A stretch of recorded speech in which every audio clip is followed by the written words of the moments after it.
tell you what, if you'd have said to me beforehand that we would have gone to the King Power Stadium and drew one each, I would have snatched that off your hands. Welcome back to Irons United. I am gutted beyond belief that we didn't just see that through to the end. One each. Still, what are you feeling after that? Well, I think all things considered, it was good for us to get a point, but I can't help feeling that we should have come away with all three. You know, that shot, I can't remember who it was that scored. Neil, whatever his name is. Ndidi. You know, it was a hit and hope, and it just hit Ndidi. It was a hit and hope, and it just hit Balbuena's ass, and just, you know, when, you know, Fabianski had no chance. So I'm glad we got a point, but I'm gutted in the way that, you know, we actually didn't get all three, to be honest. Absolutely. This is only going to be a short review for you fans. So straight over to you, Luke. News broke quite early on that Arnautovic wasn't going to play. You know, going into the game, I mean, I don't know how many more knocks we can take as a side. The team's looking thin. The bench looked thin. What were your thoughts on team selection and our bench in particular, with a lot of youth players on there? Yeah, I'll make this quick. Try your best. Yeah, I know. You know what I'm like. No, I think when Arnie was off, I kind of thought to myself, well, I'm not expecting anything. You in the dark there, still? Turn the light off.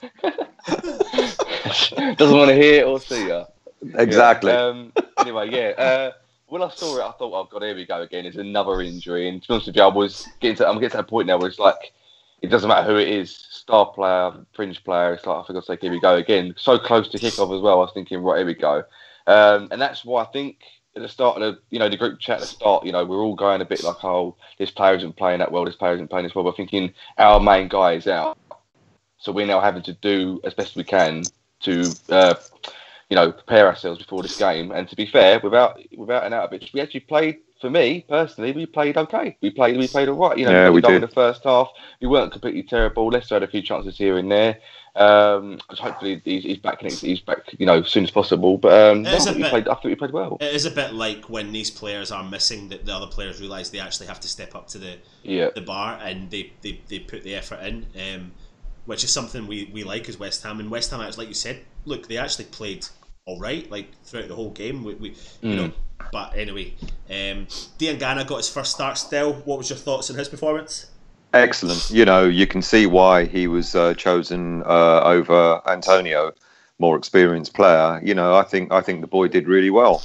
I think he showed a lot of spirit, showed a lot of desire, and I think things can only just start getting better for him, because he didn't disgrace himself at all. I think he really put in a great effort. I'm really pleased for him. You know, we had two young lads in midfield today, you know, with him and Rice, and they both showed a lot of desire, a lot of passion, and we had another couple of lads on the bench as well. So I think it looks good for him. You know, I think he did good. And on top of that, like you mentioned him, another solid performance for Declan Rice today. Absolutely. He's right now he's consistent, and that's something that within the midfield we're struggling in general, have been for the past couple of seasons. But he seems to be the only current consistent midfield player we've got that's showing up every single week, which is positive news. Anderson got slagged off heavily last week. Luke, what do you think about him today? Do you know what? I think with Anderson, he's a bit, and I'm going to use this word like I did last season with West Ham, he's a bit bipolar. I think his decision making is really off.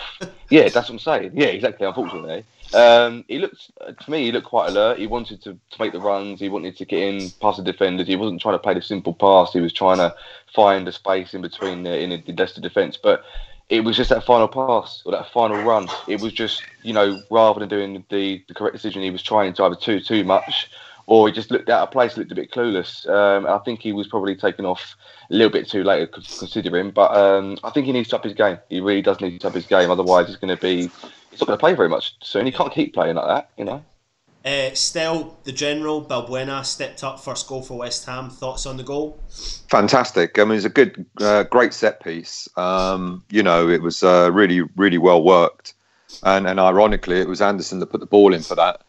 And I'm really pleased for Balbuena. You know, He's a solid player. I know all the plaudits are going to Diop in defence, but Balbuena, I mean, he's a solid player, and the understanding that they have at the back between them, and with Zabaleta in as well. You know, I think you said it the other day, Luke. You know, it's the first time that you feel really confident about our defence, and for Balbuena to actually get a goal, I mean, wonderful. I think the confidence it'll do for him. We brought it up in the preview, and we were saying that those three at the back, Diop, Balbuena and Fabianski, for a long time, first time in a long time, the core of that defence is just really solid, and we all feel comfortable with it. So it's great to see him step up with a goal. I've got a cold, so I'm sorry if I've got the sniffles. It's really bad. I've not got a tissue handy. Anyway, you sound better actually.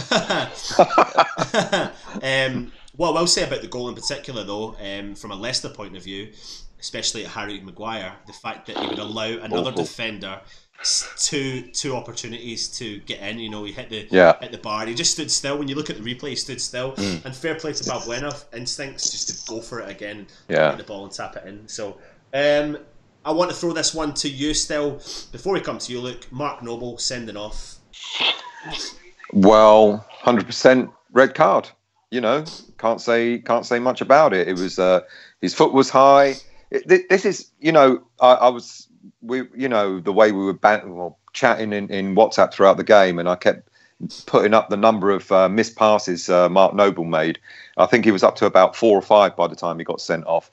And I just wonder, it's typical Mark Noble. He gets frustrated with his own game because he probably knows he's not doing as well as he does. So he puts that bit more effort in. But unfortunately, that bit more effort, you know, it is a wild challenge. And he fucking gets sent off. And it's, you know, I wasn't surprised. And it was a fucking 100% red card. You know, and if any fan says it wasn't, then they need to have a good look at it. It was high. You know, and it was unfortunate, but ironically, I just wonder how. I just wonder if it actually made us play better without him there. You know, I know that sounds stupid with us being 10 down. Can I just say that those that don't know what goes on our WhatsApp group, Stell's actually been very concise when he's saying this now, because on the WhatsApp group he wasn't exactly that easy on him. And you were pretty tough on the Mr. West Ham. I thought you liked Mr. West Ham still. I know. Well, it seems you got me wrong then, doesn't it? You get the impression that he was unlucky. You get frustrated, and you earlier. I admit, because like I say to you every week in, week out, you know, he's the captain of the team. I expect him to lead by example, and he can't just do it once in a while. You know, and unfortunately, that's typical Mark Noble. You know, he plays 2 or 3 good games, then he has a string of bad games, and he has 1 good game, then he has another couple of bad games. And, you know, we talked earlier about being consistent. Look, you know, we all just said it. Declan Rice, consistent. Also, he had 1 shit game this season. He didn't even get in the team for the next game, didn't even get in the squad for the next game, but he's come back strong. And every game since, you know exactly what you're getting with Rice. You know exactly what you're getting with Zabaleta. You know, there are certain players, you know exactly what you're getting with Fabianski, Diop. There are certain players that are going to be consistent week in, week out. They might have a blip, but it'll be a blip and then they'll be back to being strong again. Mark Noble, you don't know what type of player you're going to get with him sometimes. And it's really, really disappointing for a captain of the team to go in on... we were 1-0 up, lads. We were comfortable. We were winning the game. He didn't have to go lunging in. And I think the only reason why he did is, like I said, is because he was frustrated with his own game. He clearly knew he wasn't playing well. And so he tried to make up for it. Don't fucking do it. Yeah. You know, don't jump in like that. There's nothing there I can disagree with you, to be honest. But it's disappointing at that stage of the game, like you said, we're up and he goes in. And it was definitely a red card if you've not seen it. His studs are showing, he goes over on the player's ankle. It probably wasn't done with the most highest intensity, because I think some of the pundits were looking at it thinking, was it intentional? It wasn't intentional. No, it wasn't intentional. No, it was definitely a red card in my opinion. Look, did that cost us the game? Did that cost us the 3 points? No. What cost us the game is Balbuena's arse, unfortunately. That's up for debate. Well, it's not, mate, because it's clear as day. It is. There's other factors. But I think we defended so well. Apart from that, and I won't go into it right now, but we were really unlucky, in my opinion, not to win the game. Even after we went 1-1-1.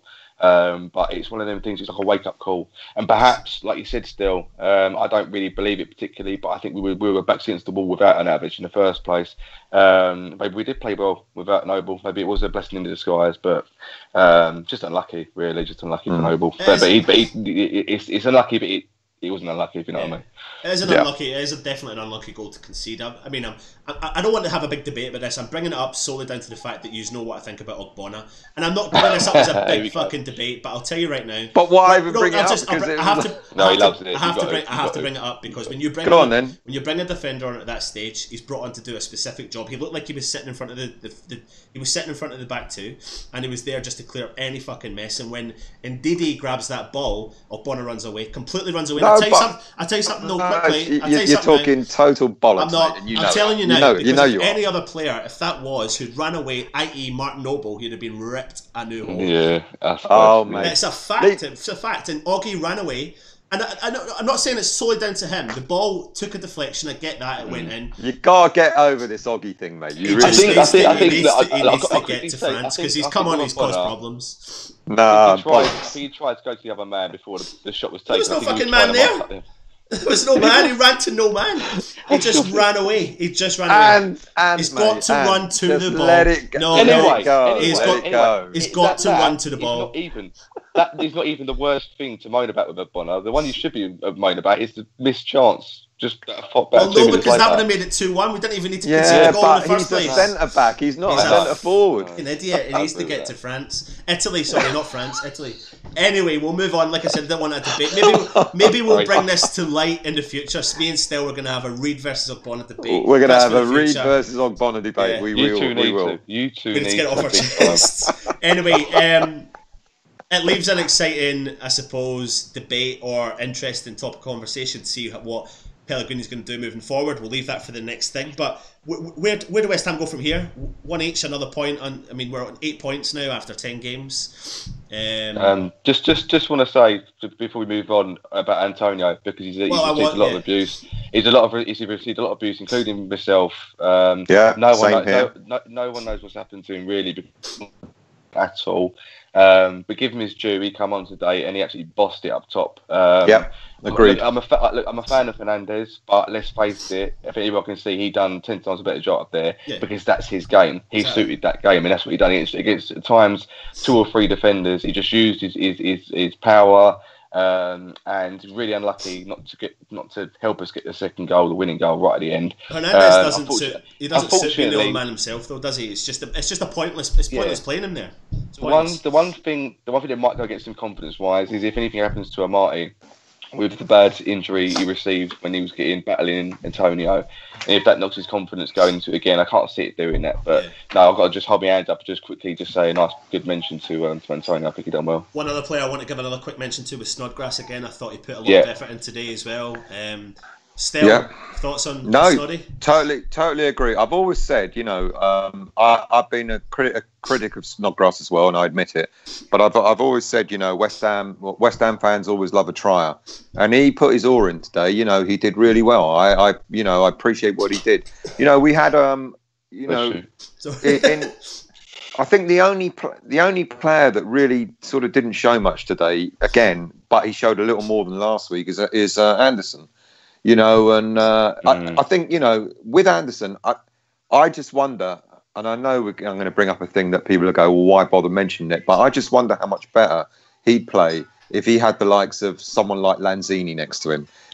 Tippy-tappy football, and getting the ball, moving, etc. I think that's his game, because and he hasn't got, and there's no disrespect to any of the players that we've got, he just hasn't got a player like that to do that. If you remember when Mr. Snake was with us, Pyatt and Lanzini, the way they pass it to each other, pass and move. I think that's Anderson's game, and I think he'll together though with these players, like you say, Still, it's just so unfortunate. Say again, mate. We can't get that. We can't get that run of games together with these sort of players. That's the no, we can't. We can't. But I think he kind of did just about enough today to warrant maybe yet another chance. But of the midfielders, he was the one that for me was still a bit disappointing, because Snodgrass was Snodgrass was excellent.